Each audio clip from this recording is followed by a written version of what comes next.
বিএনপির ৩১ দফা রাষ্ট্র কাঠামো মেরামত এবং বাংলাদেশ জাতীয়তাবাদী মহিলা দলকে তৃণমূল পর্যায়ে সুসংগঠিত করার লক্ষ্যে হাটহাজারী উপজেলা, পৌরসভা ও বায়েজিদ আংশিক এলাকার প্রতিটি ওয়ার্ড ও ইউনিট পর্যায়ে সিনিয়র মহিলা দলের কর্মীদের সাথে কর্মী সভা অনুষ্ঠিত হয়েছে। হাটহাজারী উপজেলা মহিলা দলের খুরশেদা বেগম ও হাটহাজারী উপজেলা মহিলা দলের লাকি আক্তারের যৌথ সঞ্চালনায় কর্মী সভায় সভাপতিত্ব করেন চৌশিক বায়েজিদ বুস্তামি থানার মহিলা দলের সাধারণ সম্পাদক নাসিমা আলম। এতে প্রধান অতিথি হিসেবে উপস্থিত ছিলেন চট্টগ্রাম ৫ হাটহাজারী সংসদীয় আসনের ধানেশীষ পদপ্রার্থী ব্যারিস্টার শাকিলা ফারজানা। এখনকার নারীরা অনেক শিক্ষিত, অনেক কিছু জানে, তারা সমাজ রাষ্ট্র নিয়ে তারা চিন্তা করে, তাদের ভাবনায় রাজনীতি কাজ করে। এই যে আজকে আপনারা এখানে আসছেন, সবার মধ্যে কিন্তু একটা রাজনৈতিক ভাবনা আছে, রাজনীতিকে নিয়ে আপনারা চিন্তা করেন, দেশ নিয়ে চিন্তা করেন, রাষ্ট্র নিয়ে চিন্তা করছেন। দীর্ঘ ১৭ বছর যখন আমরা স্বৈরাচারের রোষানলের শিকার হয়েছিলাম, তখন যে প্রতিবাদী কণ্ঠগুলো এই গণ অভ্যুত্থানে চিৎকার করে করে সরকারের পতন চেয়েছিল, অবৈধ সরকারের পতন চেয়েছিল, তখন এই নারীরাই সম্মুখ সারিতে অবস্থান করেছিল। আমাদের বিভিন্ন ইউনিভার্সিটির স্টুডেন্টরা, আমাদের মায়েরা, আমাদের বোনেরা সবাই রাস্তায় নেমে এসেছিল, কেউ কারো সন্তান বাঁচানোর জন্য, কেউ তার স্বামীকে বাঁচানোর জন্য, কেউ তার ভাইকে বাঁচানোর জন্য। সকলের উপস্থিতিতে এই গণ অভ্যুত্থান হয়েছিল। কিন্তু এই গণ অভ্যুত্থানের যে ফলটা আমরা পাওয়ার কথা ছিল, নারীদেরকে যে সম্মান দেওয়ার কথা ছিল, আদৌ আমরা পাচ্ছি কিনা সেটাও কিন্তু প্রশ্নের বিষয়। সেটাই আমি বলছি, আমরা সেই সম্মানটা আদৌ পাচ্ছি কিনা সেটা দেখার বিষয়। নারীদেরকে রাজনীতি করার জন্য কিন্তু সরকারি একটা নিয়মও আছে।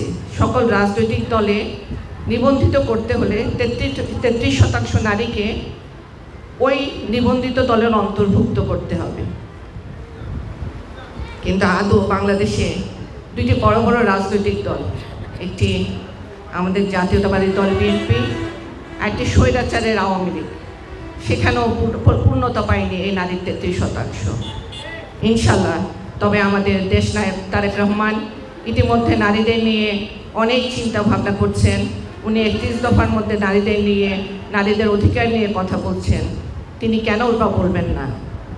ওনার শহীদ পিতা প্রেসিডেন্ট জিয়াউর রহমান যখন বাংলাদেশের অবস্থা অনেক দুর্যোগপূর্ণ, তখনই তিনি বাংলাদেশকে পোশাক শিল্পে রপ্তানিমুখী করেছিলেন এবং নারী শ্রমিকদেরকে কাজে লাগানোর চিন্তা করেছিলেন। সেই চিন্তাকে এগিয়ে নিয়ে গিয়েছিলেন আমাদের দেশমাতা বেগম খালেদা জিয়া। আর তারই সুযোগ্য সন্তান এখন নারীদের সম্মান কিভাবে দেওয়া যায় সেভাবে বিভিন্ন পদক্ষেপ গ্রহণ করছেন। আপনারা সাংগঠনিকভাবে আমার হাটহাজারীটাকে বুঝাবেন, আমার জন্য কাজ করবেন। আমি আপনাদের পাশে থাকতে চাই, আপনাদের বোন হয়ে, আপনাদের মা হয়ে আমি আপনাদের সকল সেবায় নিয়োজিত করতে চাই আমাকে। সবাই ভালো থাকবেন। বাংলাদেশ জিন্দাবাদ। আসসালামু আলাইকুম। বিএনপি যতবারই রাষ্ট্র ক্ষমতায় এসেছে, পুরুষদের তুলনায় মেয়েদের ভোটই হচ্ছে বিএনপির পক্ষে বেশি।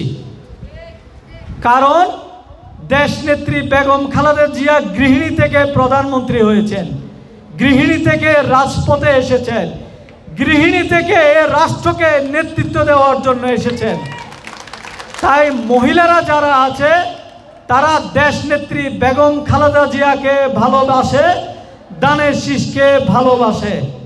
এ দানের শীষকে ভালোবাসতে গিয়ে পুরুষদের তুলনায় যতবারই নির্বাচনে বিএনপি এসেছে, ততবারই মহিলারা দানের শীষে বিএনপিকে ভোট দিয়েছে। মহিলারা কেন রাজনীতি করবে? এই কারণে আপনারা রাজনীতি করবেন। এই বাংলাদেশে সুশিক্ষার জন্য, মেয়েদের শিক্ষার হার উন্নয়নে, মেয়েদের স্বাস্থ্যসেবা উন্নয়নে যে মহিলাটি বিশেষ অবদান রেখেছেন তিনি হচ্ছেন দেশনেত্রী বেগম খালেদা জিয়া। দেশনেত্রী বেগম খালেদা জিয়া একটি স্বনির্ভর রাষ্ট্র গঠনে মহিলাদের বিশেষ ভূমিকা রাখার জন্য অসংখ্য অবদান রেখেছেন।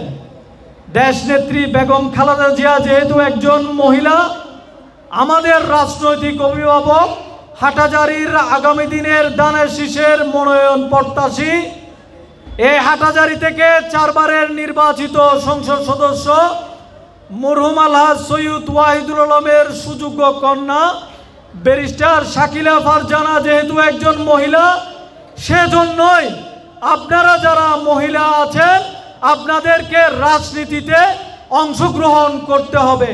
আপনারা কি রাজনীতিতে অংশগ্রহণ করতে চান?